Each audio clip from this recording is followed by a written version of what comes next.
Saludos queridos espectadores, nos volvemos a encontrar en este especial 500.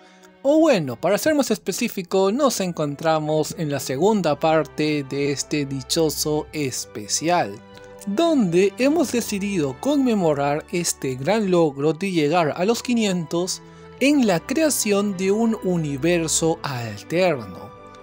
O lo que viene siendo casi lo mismo, una historia paralela, una historia alterna, una línea del tiempo alterna, o también conocida como simplemente fantasía de un fanático de la franquicia.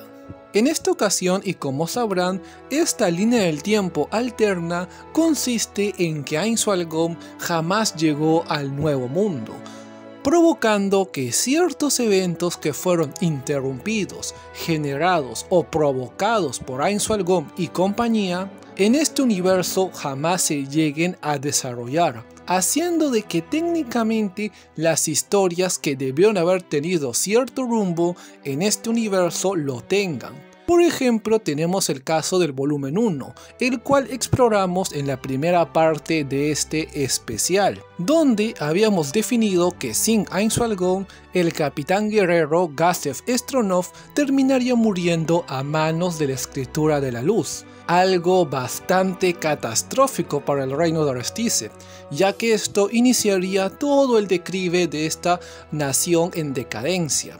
O bueno, iniciaría la decadencia de la nación en decadencia. Un poco redundante. Y bueno, ya que estamos en esto y como pudieron haber apreciado por el título del video, en esta ocasión repasaremos la historia alterna del tercer volumen de la franquicia. Como también hablaremos de la historia del primer CD-drama de la franquicia. Aunque, ojo, este CD-drama va a ser el primero y el último CD-drama, el cual poseerá una importancia casi a tal punto de una historia de un volumen. Y es que originalmente no iba a incluir ningún CD-drama en esta historia. Y es que bueno, los CD-dramas literalmente inician, se desarrollan y terminan con Ainsworth o los NPC. Por lo que literalmente estas historias no existen en este universo, así que no tendría mucho sentido tener que meterlas.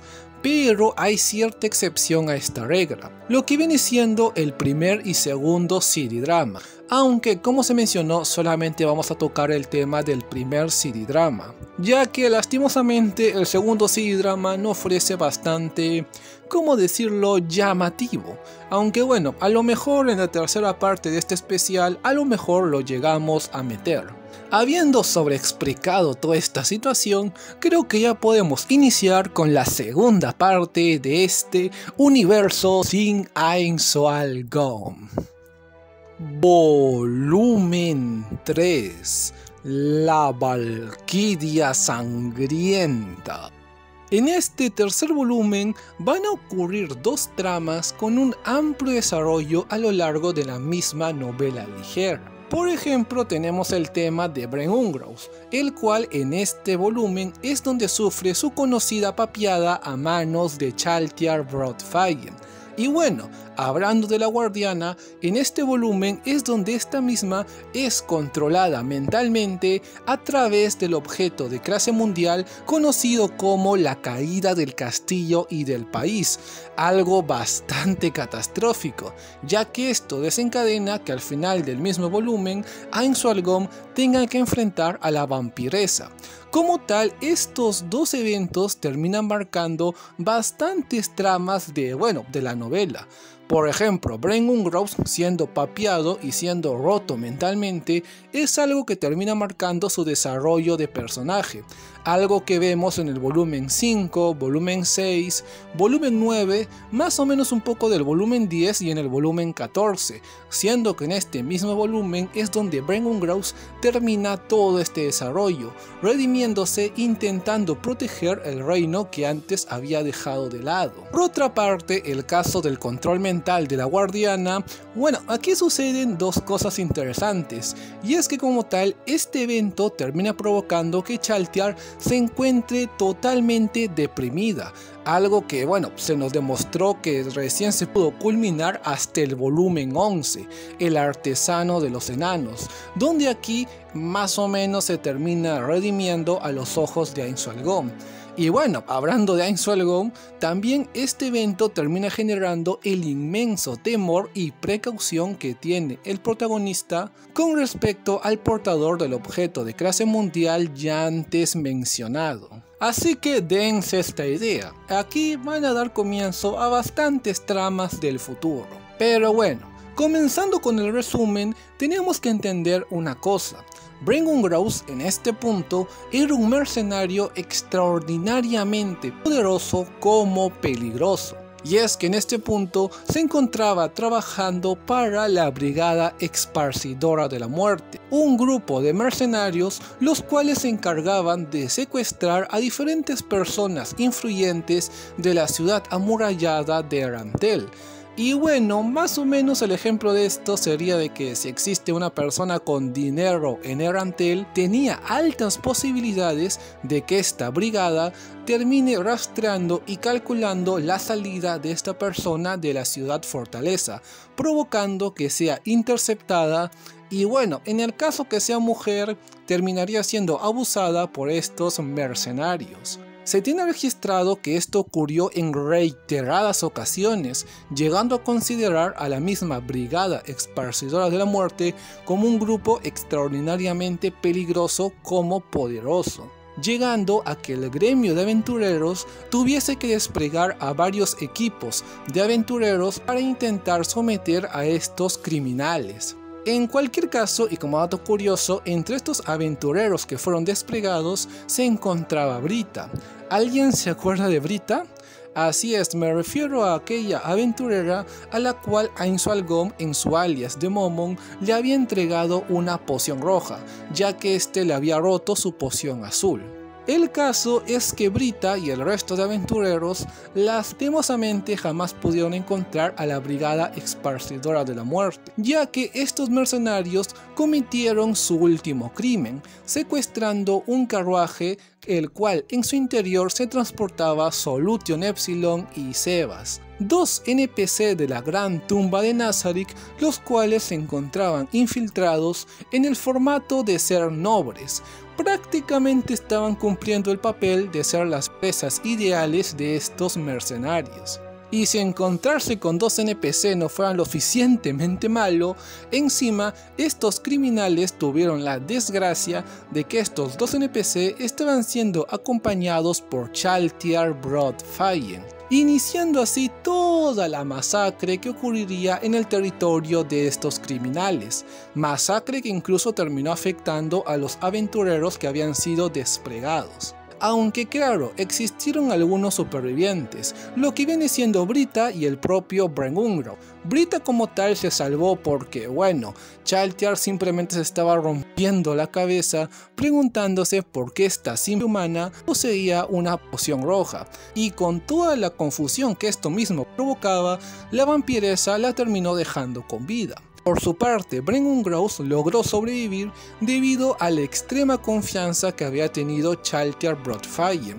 Y es que al final de cuentas, cuando Brain se enfrentó a la vampiresa y le demostró que su ataque más poderoso de artes marciales significaba literalmente un pedo para Chaltiar, esta vampiresa tomó a Brain Ungrowth como un simple insecto, por lo que cuando después de que Brain se rompiera mentalmente al presenciar al monstruo que era Chaltiar, empezó su retirada.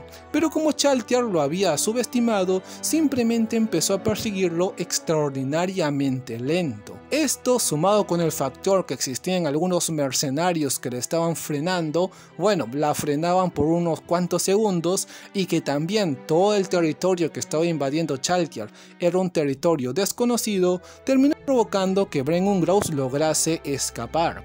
Como sabemos, Chaltiar al final se da cuenta de su error, por lo que intenta desesperadamente enmendarlo, invocando diferentes bestias vampíricas para que puedan ayudarla en el exterminio de cualquier humano que se encuentre a lo largo de este territorio, o se hace la base de la Brigada Esparcidora de la Muerte. Esto como tal termina desembocando todos los eventos que antes hemos mencionado. O se hace la masacre de los aventureros, el encuentro entre Chaltiar y Brita y el más importante, que la escritura negra termine controlando a Chaltiar Broadfire. Y bueno, como sabemos, este control mental termina desembocando en la épica batalla que tiene la vampiresa contra Ainswalgom. Habiendo resumido todos los eventos importantes de este tercer volumen, podemos comenzar con los cambios que tendrían estos mismos con respecto a esta línea del tiempo de este especial. Encabezando la lista y a su vez el más importante de todos, tenemos el tema de Brengungraus teniendo su nulo desarrollo de personaje. Esto como tal no parece la gran cosa, ya que simplemente Brengungraus seguiría siendo un mercenario, o se hace una persona que no le importa el bienestar de otras, alguien que no tiene honor ni lealtad, que simplemente si tú le das dinero suficiente él trabaja para ti y todas esas cosas que acarrean ser un mercenario. Como tal no parece la gran cosa, pero entonces ¿por qué es tan importante? Su importancia radica en el factor de que este mercenario es ahora la entidad más poderosa del reino de Restice, aunque claro está, si dejamos de lado a Evilate, siendo que a nadie conoce a Evilate, por eso no la cuentan como la más poderosa. Por lo mismo, este personaje es el más poderoso públicamente hablando de Restice.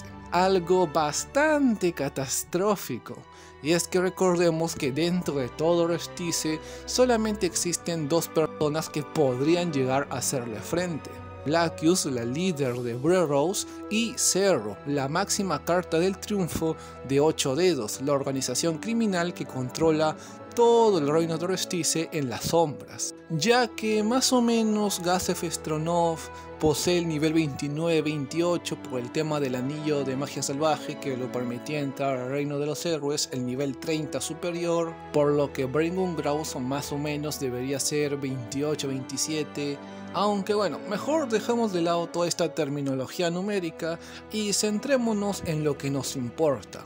El espadachín más poderoso del reino de Restice es una persona que haría cualquier trabajo solamente importándole su pago. Esto va a ser bastante importante, y es que recordemos todo el tema de la guerra política que está pasando esta nación. Ya saben, la facción de la nobleza contra la facción de la realeza. El marqués Bouyupe y el príncipe bárbaro, aunque este pendejo no lo sabe, está luchando contra Zanak y el marqués Raven por el poder del reino de Restice, después de la muerte de Gazef y que Ramposa III se convirtiese en un inútil, o bueno, más de lo que ya es. Así que por obvias razones creo que cualquiera de estas dos facciones simplemente quisieran tener a la entidad más poderosa bajo su mando, o por lo menos de su lado. Algo bastante conveniente para esta situación, por lo que no sería nada extraño que después de un tiempo a Brengungraus le empiecen a llegar diferentes ofertas de trabajo para trabajar en estas dos facciones. A lo mejor el marqués Bouyupe le ofrece un puesto en la nobleza o un puesto jerárquico o simplemente una gran suma de dinero. Caso igual pasaría con Zanak y el marqués Raven, aunque al ser dos personas a lo mejor lo intentan convencer con más cantidad de dinero o cosas por el estilo, lo cual nos generaría una divertida situación de a ver cuál elige. Aunque al final de cuentas Brengungraus también podría elegir primero a uno y luego pasarse al otro bando dependiendo de si este le ofrece más beneficios. O sea, primero está con Bouyupe, pero luego Zanak le ofrece más cosas y luego se va con Zanak. Caso viceversa, primero está con Zanak y luego con Bouyupe. Aunque en realidad nos estamos limitando, ya que dentro de todo este asunto no solo se involucrarían dos facciones, sino hasta 4. Lo que viene siendo la facción de 8 dedos y la princesa Renner. Bueno, con el caso de Renner sucede el factor de que en esta línea del tiempo, la lealtad de Renner, lealtad entre comillas, está actualmente entre Zanak o Bárbaro. Recordemos que Bárbaro considera a su hermana como una simple princesa tonta. Por su parte, Zanak ya se da una idea de qué es lo que verdaderamente es la cosa de Renner. Por lo mismo, en este punto la princesa está intentando elegir a cuál de las facciones le parece más rentable unirse. Y todo apuntaría a que fuese a Zanak, pero hay que recordar que Boujupe posee una inmensa ventaja, por lo que fácilmente Renner podría actuar como una princesa tonta y unirse a la facción de la nobleza. Todo sea por el bien de su mascota Cream. Por lo que me parece un poco conveniente y a su vez razonable que para así poder elevar su valor como seguridad ante estas dos facciones, utilizando seguramente sus conexiones con Burrows para lograr esto, lo cual nos dejaría una divertida interacción en ver cómo Burrows intenta convencer a Brengungraus. Bueno, esta imagen está un poco sacada de contexto, pero bueno, una posibilidad de que Lacus use sus encantos para poder engatusar a Brengungraus está dentro de las posibilidades. Como también está de que Burrows termine utilizando a Evilate para que Brengungraus tenga su papeada. Bueno, son posibilidades locas, pero son posibilidades al final de cuenta. Que al final se quede con Lacus. Esto se volvió una serie romancón. Ay, Dios santo. Pero bueno, dejando las bromas de lado, tenemos el caso de 8 dedos. Pero en este punto se estarán pensando, ¿qué tiene que ver? Pero en este punto estarán pensando, ¿qué tiene que ver 8 dedos dentro de todo esto? Bueno, 8 dedos, y esto más que otra cosa es un spoiler para la quinta y sexta parte, tarde o temprano tiene que hacer acto de presencia en este asunto de la guerra política. Ya se hace porque al igual que la facción de la nobleza, vieron que esto es una gran oportunidad para acarrear más poder o porque simplemente quieren deshacerse de una vez de la princesa dorada y todos los obstáculos que acarrea su organización. Por lo que en este escenario también es factible que intenten convencer a Brengungraus, solamente que la gran diferencia es que en lugar del resto que le estaría ofreciendo dinero, un puesto político, ser parte de la nobleza, que se quede con Lacus o cosas por el estilo, 8 dedos fácilmente, si Brengungraus no acepta o si se va con otras facciones, esta facción fácilmente podría desplegar a 6 brazos y aniquilar por completo al espadachín más poderoso. En este punto ya tenemos que detenernos, ya que si empezamos a indagar más en la decisión de Brengungraus, ya prácticamente estaríamos contando casi todo de esos 2 volúmenes. Por lo mismo, para tener cierta conveniencia, vamos a cambiar de tema en este punto, con lo que nos respecta con el no encuentro de Chaltiar y Brita como la no masacre de los aventureros que fueron desplegados. Bueno, aquí no hay mucho que decir, simplemente los aventureros no serían masacrados, Brita se mantendría con vida, la mentalidad de Brita permanecería intacta hasta que se encuentre con todas las hordas y hordas de no muertos en su regreso a la ciudad amurallada de Erantel, siendo que en este punto muy probablemente estos aventureros y Brita terminen siendo masacrados por estos no muertos, formando parte de la alianza del gremio de aventureros, el gremio de hechiceros y el templo. Y esto parece un destino bastante trágico para este personaje, pero es que hay que recordar que en caso que encuentren a la brigada esparcidora de la muerte, bueno, todos los aventureros de una serían masacrados, y Brita, la pobre de Brita, empezaría a ser utilizada como una esclava para estos mercenarios. Así que vean que he elegido la opción más bonita dentro de todo esto. Así que bueno. Por último tenemos el caso de la Escritura Negra y su no encuentro con Chaltiar Broadfire. Esto como tal parece muy similar a lo ya antes mencionado con Brita y los aventureros. O sea, sé que la Escritura Negra simplemente no sería interrumpida en su búsqueda con el Señor Dragón de la Catástrofe. Esto técnicamente es verdad, pero hay que tener en cuenta un factor muy importante.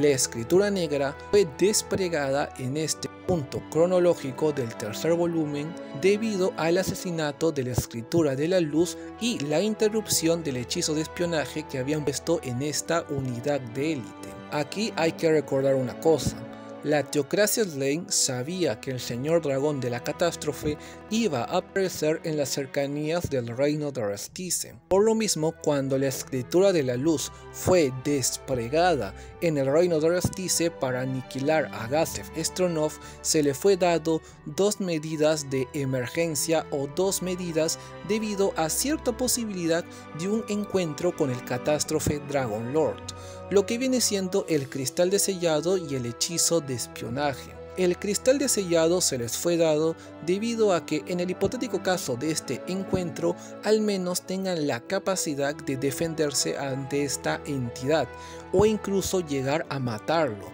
Ahora, con el asunto del hechizo de espionaje, bueno, este se les fue lanzado a esta escritura debido a la posibilidad del peor escenario posible, o sea, que la escritura se encontrase con esta entidad y que encima el Catástrofe Dragon Lord termine por aniquilar a toda esta unidad de élite, haciendo de que por lo menos gracias a este hechizo la Teocracia Slain sepa dónde localizar a esta entidad extraordinariamente poderosa. En la historia canónica, como sabemos, Ainswalgom terminó masacrando a la Escritura de la Luz y encima terminó cancelando el hechizo de espionaje. Esto como tal fue tomado como una señal de que el Señor Dragón de la Catástrofe ya había aparecido. Es por esto que la Escritura Negra fue desplegada en las cercanías del Gran Bosque Top, y es que recordamos una cosa, la pelea que tiene Ainswalgom con la Escritura de la Luz sucedió en la aldea Carne, un territorio cercano al Gran Bosque Top. Como pueden ver, todo se va conectando. Y bueno, por obvias razones, en esta línea alterna, la Escritura de la Luz logró su cometido, asesinó a Gazef Stronov y regresó san y salvo Gracia Slain. Bueno, perdieron a lo que viene siendo una unidad de caballeros de la Teocracia, pero bueno, eso es lo de menos. El caso es que la Escritura Negra jamás sería desplegada hasta el momento en esta línea alterna. Es más, me atrevería a decir de que lo único que estaría haciendo la Escritura Negra en este momento cronológico del tercer volumen sería en elegir al siguiente portador del objeto de magia salvaje conocido como el Anillo de Gazef Stronov. Esto sucede debido a que la Escritura de la Luz, por obvias razones, se tendrían que deshacer del cuerpo de Gazef, ya que si dejaban el cadáver del Capitán Guerrero, sinceramente hablando, al rey Ramposa III no le costaba nada pagar a Laccius para que así pueda revivir a este personaje sumamente importante.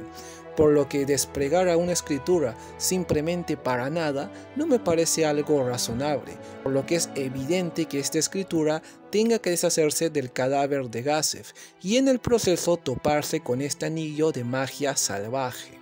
Y bueno, con esto prácticamente ya terminaríamos con todos los cambios que tendría esta historia con este volumen alterno. CD Drama número 1. El árbol maligno sellado.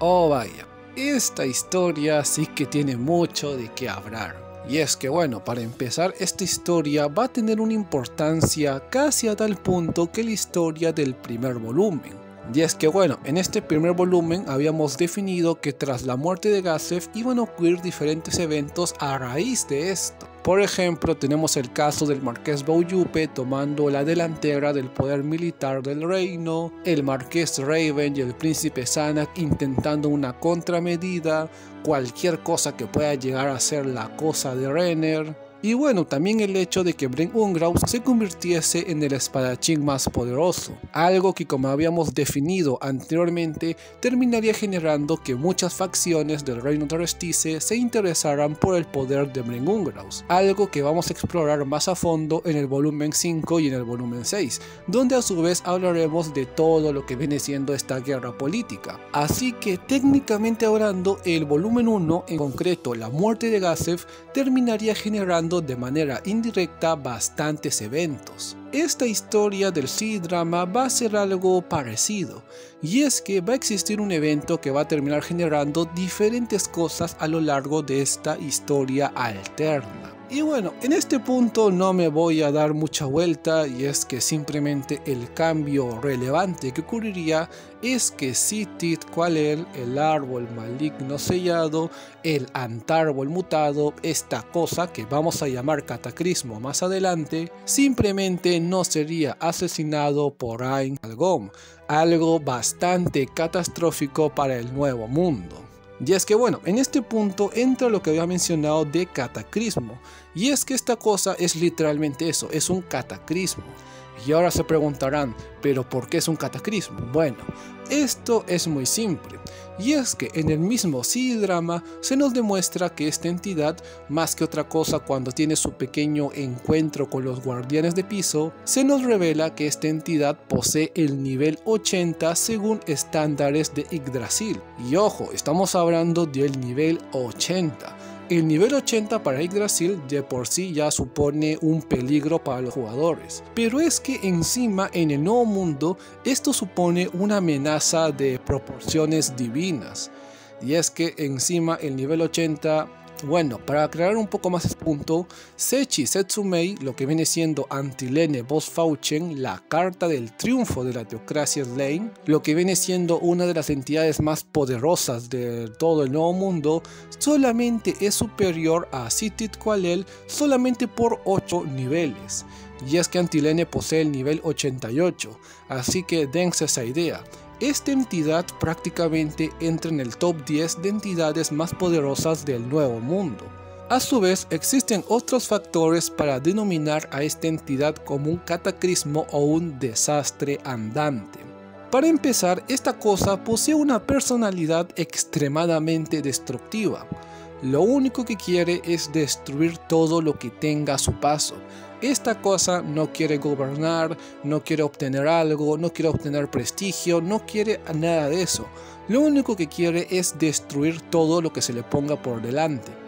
Algo que, sumado con su estatus de casi ser una deidad para el nuevo mundo, y que encima con su inmenso tamaño, y es verdad, esta cosa no solamente es grande, es inmensamente grande.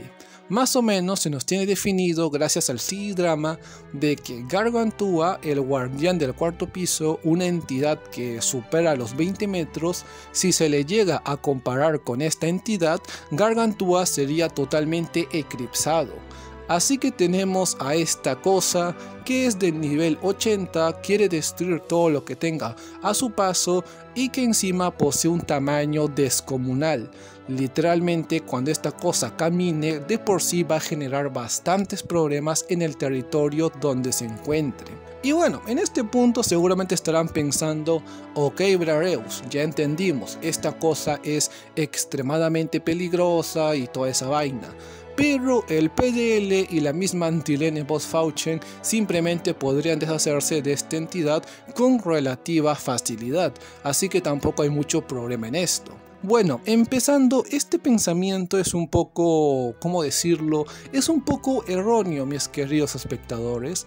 Y es que para empezar, el PDL le importa 3 cominos qué es lo que le pase al nuevo mundo. Bueno, no por nada, hace 200 años, cuando las deidades malvadas atacaron al nuevo mundo, lo único que hizo fue observar a lo que viene siendo los jugadores de los 13 héroes. O sea, el PDL con todo su poder fácilmente pudo haber aniquilado a todos los dioses demonio, pero no lo hizo. Prefirió mantenerse encubierto vigilando al líder de los 13 héroes y a su amigo, lo que viene siendo los jugadores de hace 200 años. Así que tengan esto en cuenta, si el PDL no hizo nada relevante cuando un montón de monstruos al mismo nivel que Sitit Qualel reinaban, imagínense que le va a importar muy poco que uno solo esté causando estragos en el gran bosque top. Ahora, por su parte, Sechi Setsumei, la cual viene siendo la carta del triunfo de la teocracia Slane, una entidad que técnicamente hablando sí podría acabar con relativa facilidad contra este cataclismo. Y es que recordemos que Antilene posee el objetivo de toda la vida es la muerte, por lo que técnicamente sí podría matarlo con facilidad. Pero recordemos una cosa, Antilene está totalmente confinada en la teocracia Slayn, y es que si Antilene sale para matar a este Antárbol mutado, el desgraciado del PDL la va a matar inmediatamente. Así que encima el PDL no quiere ayudar, y encima si intentan ayudar, el PDL lo va a impedir. Qué desgraciado es este PDL, ahora que me doy cuenta. Así que técnicamente hablando, no existe nada en el Nuevo Mundo que pueda detener a esta entidad. O bueno, por lo menos no hay nada en el sentido de una entidad sapiente que digamos. Y es que este Antárbol va a ser detenido por el Gran Bosque Top. Esto como tal solamente es el resultado del inmenso apetito que tiene Ctitqualel, cosa que se nos terminó demostrando en el mismo CD-drama, ya que en los primeros instantes donde esta entidad fue liberada, empezó a consumir toda la poca vegetación que existía en su territorio. Por lo mismo se podría decir de que este hambre va a frenar todo el cataclismo que representa esta entidad. Lastimosamente, el territorio donde se encuentra Ctitqualel posee muy poca vegetación, y es que esta entidad al momento de ser sellada y encima al pertenecer supuestamente a la raza de los antárboles, lo que viene siendo árboles con conciencia, terminaría generando de que por su misma naturaleza de ser un antárbol, esta entidad al momento de estar sellada empezó a nutrirse de todos los nutrientes del suelo, haciendo de que toda la vegetación que existía en este territorio se empiece a marchitar. Y es más, este es uno de los motivos por el cual a Ctitqualel yo me refiero como un antárbol mutado. Y es que muy probablemente esta entidad originalmente no era tan grande, pero al pasar por 200 años invernando y robándose todos los nutrientes de la parte norte del Gran Bosque Top, terminó generando que en la actualidad posea esta monstruosa apariencia, o por lo menos es una teoría que yo comparto y también algunos fanáticos de la franquicia. Pero bueno, regresando al tema, como se mencionó, existe poca vegetación en este territorio. Por lo mismo, es inevitable que Ctitqualel no se termine de saciar con esta poca vegetación, haciendo que inevitablemente esta entidad tenga que transportarse hasta la parte central del Gran Bosque Top. ¿Por qué a la parte central? Bueno, porque simplemente en esta parte es donde existe más vegetación para poder consumir. Esto en cierta manera es positivo como negativo. Positivo en el sentido que Ctitqualel será frenado por más tiempo, pero también es negativo porque esto terminará generando que todos los habitantes del Gran Bosque Top se terminen enterando que esta entidad que antiguamente había aniquilado a los soberanos originales del bosque, o sea, los elfos oscuros, ha regresado, iniciando las denominadas incursiones demi-humanas. Estas incursiones demi-humanas son un nombre bastante chulo, por decirlo de alguna forma, que decidí denominar a todos los movimientos que vayan a hacer estos demi-humanos en el intento de conseguir un nuevo territorio. O lo que viene siendo más simple, todo el caos que van a hacer al momento que invadan las naciones humanas del Reino de Restice y el Imperio de Bahamut, como también los problemas que van a terminar generando en los humedales, el territorio de los hombres lagarto. Ahora, ¿por qué se sabe que estos demi-humanos van a causar tantos problemas? Bueno, es muy simple. La mayoría de los demi-humanos del Gran Bosque Top poseen un pensamiento bastante tipo saqueador, ladrón, prácticamente roban a los humanos que pasan por el bosque para poder subsistir. Obviamente, esto no es una regla absoluta y existen algunas excepciones, pero se tiene entendido que la mayoría de especies y tribus del Gran Bosque Top siguen este modus operandi, por lo que cuando intenten buscar otro territorio y se encuentren con los pueblos fronterizos del imperio o el reino, van a terminar saqueando toda esta construcción humanoide, generando bastantes problemas para sus respectivas naciones. Con el tema de los hombres lagarto, bueno, esto es un pequeño spoiler, o tal vez no, y es que resulta que el territorio de los hombres lagarto posee muy poco sustento de alimento. por lo que cuando estas especies intenten invadir este territorio van a generar bastantes problemas con los hombres lagarto. Pero bueno, no voy a seguir avanzando en esto porque es un poco spoiler que digamos. Así que bueno, tenemos las invasiones de humanas. ¡Qué bonito!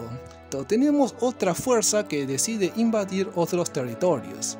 Y es que bueno, también tenemos el tema de los no muertos de las llanuras Katze.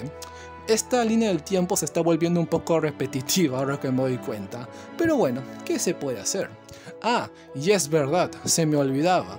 La cerecita del pastel de estas incursiones de humanas.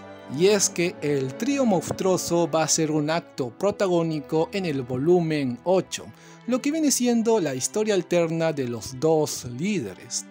Y es que recordemos, Hamsuke, la bestia mágica del sur, Gu, el gigante del este, y Rirarius Spinia Anindarum, la serpiente demoníaca del oeste, son entidades que de igual manera van a terminar escapando a otros territorios debido a la inmensa peligrosidad de Ctitqualel. Ahora, lo que pasa con este trío es que son demi-humanos que poseen el nivel 30, esto confirmado por parte de la novela ligera.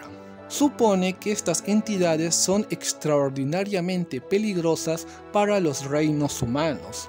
Hagan una idea que se supone que Bren Ungraus, el espadachín más poderoso del reino de Restice, más o menos debe poseer el nivel 27, 26, 28, y estas entidades más o menos poseen el nivel 30, así que tengan esto en cuenta. Lastimosamente voy a detenerme en esta explicación, y es que de igual manera como sucedió con los hombres lagarto, esta historia del trío monstruoso causando estragos y en sí todo el tema de las incursiones de humanas en general, me las prefiero reservar para el octavo volumen, o sea, la historia alterna de los dos líderes, el octavo volumen de la franquicia. Pero bueno, ya es momento de dejar de lado todo este tema de los spoilers y adelantos de la tercera parte de este especial.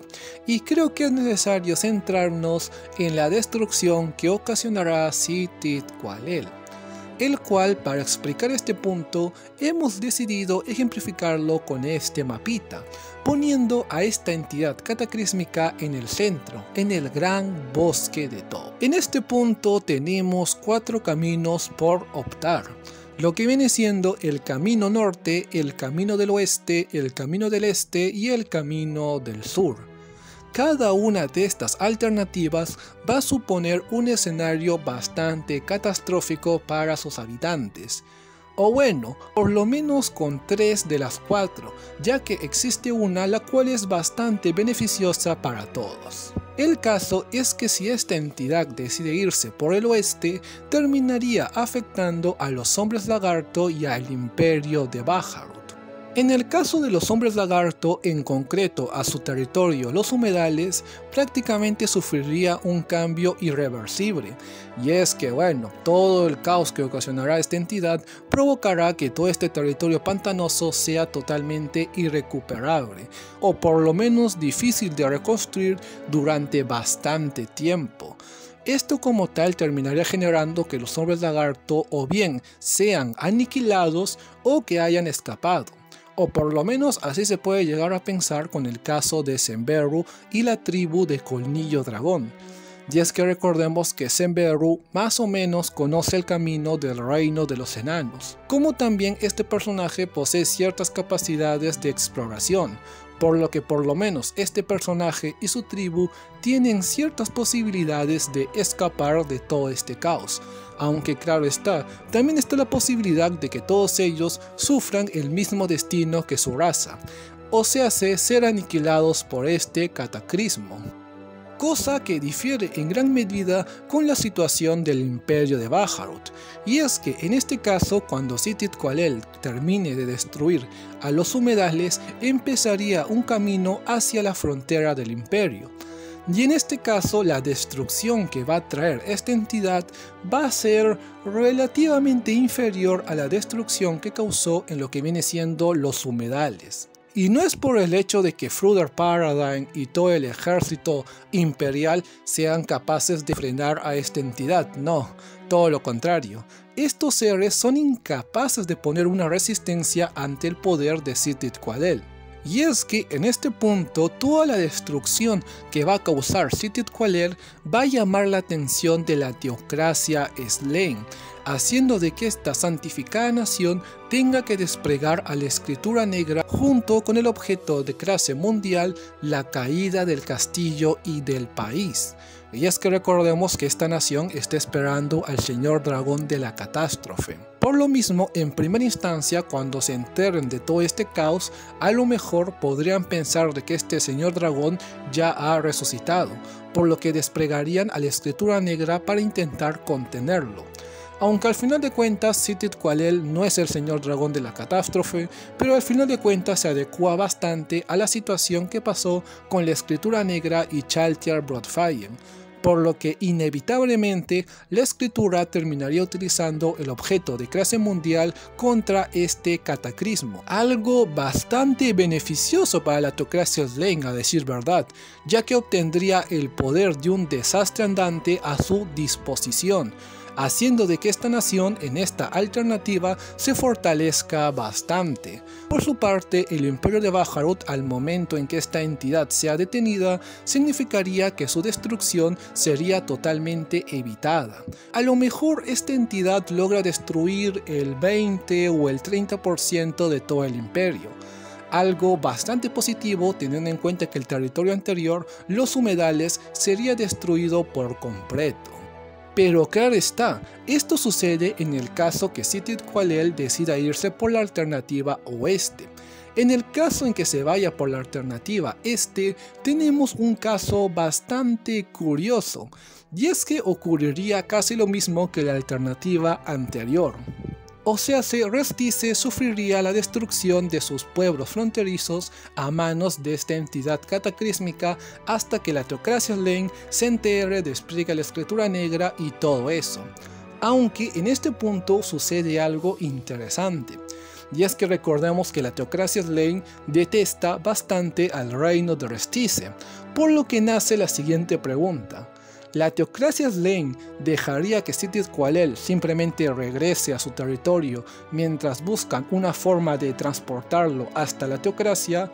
¿O simplemente lo van a dejar que siga destruyendo el reino de Restice para que así esta nación sufra aún más, permitiendo que así el Imperio de Baharut pueda conquistarlos con bastante rapidez? O sea, ¿van a impedir que la destrucción siga o simplemente van a dejar de que la destrucción continúe, pero esta vez siendo una destrucción sistemática por parte del lavado de cerebro de Citith Quaddel? Lo cual es bastante curioso. Pero claro está, esto supondría que el reino de Restice sufriría aún más desgracias. O sea, primero guerra política, luego todo el tema del apoderamiento de los no muertos en Erantel, luego las incursiones demi-humanas y encima casi todos sus territorios fronterizos serían aniquilados por una entidad cataclísmica. Vaya, firmemente en esta alternativa Restice sí está bastante jodida. Continuando con las alternativas, tenemos el caso de la dirección norte o opción norte, la cual nos va a generar un resultado bastante curioso, y es que esta entidad cataclísmica dirigiría todos sus esfuerzos en intentar diezmar a los Frost Dragon, a los Frost Hygan y al ejército de hijos de Orlar Sindark en las montañas de Azerlicia. Y es que recordemos que la parte norte del Gran Bosque Top lleva directamente a este territorio montañoso, por lo que en esta situación se nos generaría una situación bastante épica, a decir verdad. Citith Quaddel podrá salir victorioso de los ejércitos de los gigantes o de los dragones de escarcha. Eri-Yurro, el Lord de los Quagoas, podrá ser el único beneficiado de la situación. ¿Orlar Sindark será capaz de aniquilar a Citith Quaddel? Estas y más preguntas serán respondidas con un rotundo no. Y es que, seamos honestos, Orlar Sindark poseerá un nivel cercano al 50, pero ni en chiste podría aniquilar a lo que viene siendo esta entidad cataclísmica. a lo mejor sí le hace un daño considerable, aunque al final de cuentas creo que All in Dark terminaría muriendo en esta hipotética opción. Personalmente hablando, creo que las únicas entidades que podrían hacerle un daño significativo en esta alternativa sería el trío de monstruos del monte Rapsparlea, lo que viene siendo el Ancient Flame Dragon, el Lord Phoenix y el Lord Lavangre, ya que estas entidades son entidades elementales al fuego, algo que teniendo en cuenta de que Sith Qualel es un árbol, supondría que estas entidades poseen una ventaja elemental. Pero claro, son ciertas cuestiones y también entraría el factor de que Sith Qualel es una entidad que posee una inmensa vitalidad, por lo que sería bastante curioso plantearnos esta alternativa.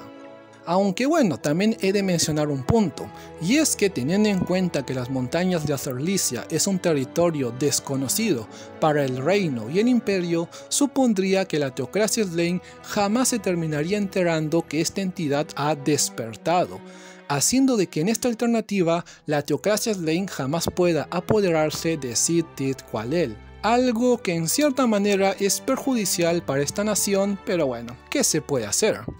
Aunque curiosamente con la última alternativa sucede todo lo contrario, y es que la Teocracia Slain, en caso que este Antárbol dirija su fuerza a la parte sur, supondría un enorme beneficio para esta santificada nación. Al final de cuentas, en esta opción, Sith Qualel en primera instancia tendría que aniquilar a todos los no muertos de las llanuras Qatse. Y es que recordemos que en la parte sur del Gran Bosque Top se encuentra este territorio maldito, lo que sería una interacción bastante curiosa, ya que estos no muertos se generan de manera perenne, por lo que Sith Qualel estaría frenado en una batalla casi constante durante mucho tiempo. Aunque claro está, esta entidad tarde o temprano se terminaría librando, pero sería interesante ver cómo batallaría durante varios días, hasta incluso semanas.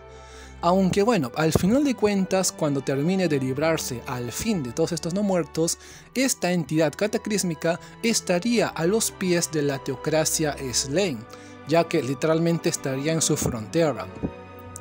Y en este punto tenemos dos opciones. Sechi Satsumei sea desplegada para aniquilar a esta entidad cataclísmica. La razón de la existencia de esta posibilidad es que los altos mandos de la Teocracia en la alternativa este-oeste en un inicio no sabrían que Sith Qualel es el responsable, y en primera instancia desplegarían a la Escritura Negra intentando domesticar al Señor Dragón de la Catástrofe, cosa que como sabemos este señor no apareció, sino Sith Qualel, pero al final de cuentas la Escritura Negra terminaría controlando a esta entidad.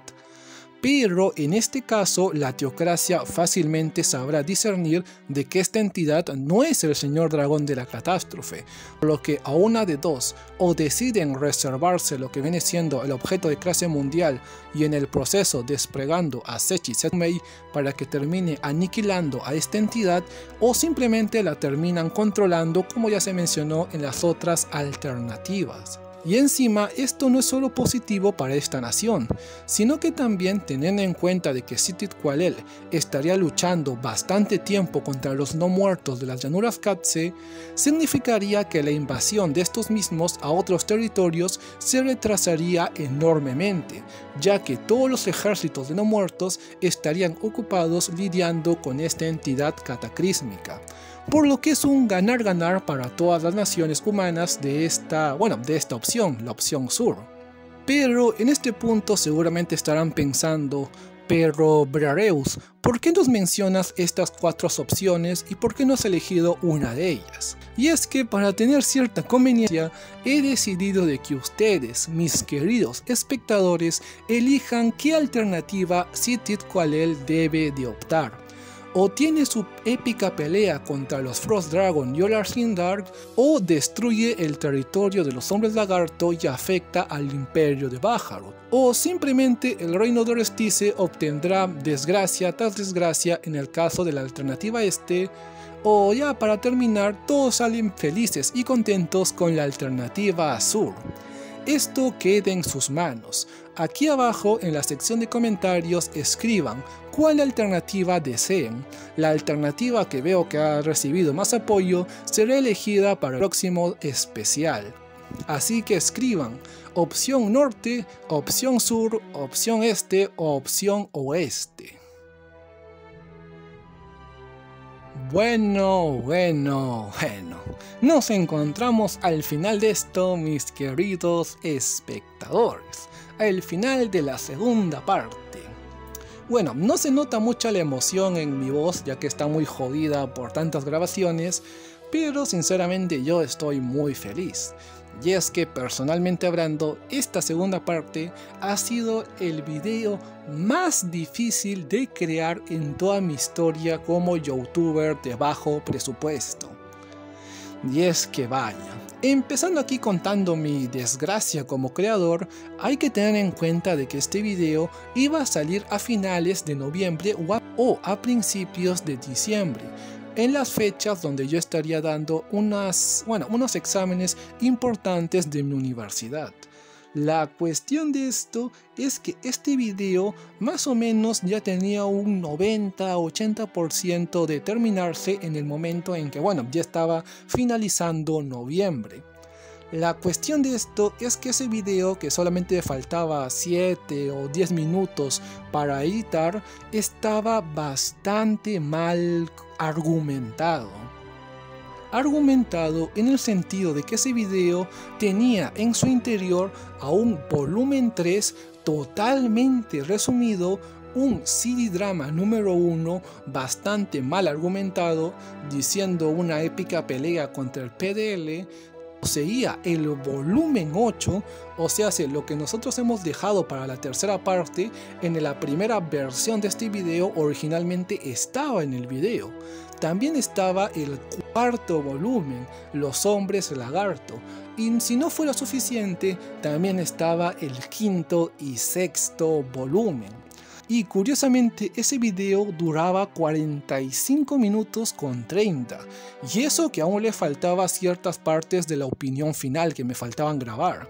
Así que dense esa idea. Y lo peor del asunto es que de esos 40 y tantos minutos, la gran mayoría de tiempo era para el CD drama y el volumen 8. Y es que, para que se den una idea, el tercer volumen, el cuarto y lo que viene siendo el quinto y el sexto prácticamente poseían una duración insultante para este canal. Recordemos que este canal fue creado porque simplemente un fanático de un isekai no le gustaba que existieran pocos videos explicando más o menos ciertas cosas de la franquicia. Y esta es la razón por la que gran parte de mis videos duran como 20, 30 o hasta 40 minutos. Y es que sinceramente me gusta argumentar varias cosas. Es verdad, están a veces un poco sobreexplicadas, pero al final de cuentas es algo que a mí en un inicio me motivó a crear todo esto. Por lo que cuando me di cuenta que el volumen 3, el volumen 4 y el volumen 5 y 6 duraban una cantidad absurdísima de poco tiempo y encima estaban mal resumidos, porque ojo, en esta versión el volumen 3 por lo menos explica el tema del señor dragón de la catástrofe y Bren Ungraus. En lo que viene siendo la primera versión de este video solamente se tocaba el tema de Bren Ungraus y encima se tocaba en un sentido bien superficial, así que dense esa idea.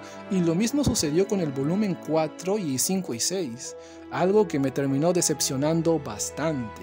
Pero bueno, después de no poder grabar nada por el tema de los exámenes y después de estar grabando y editando y volviendo a grabar todo esto por diciembre, ya finalizando diciembre y comenzando enero, al menos tenemos al fin esta versión final, la segunda versión creo yo.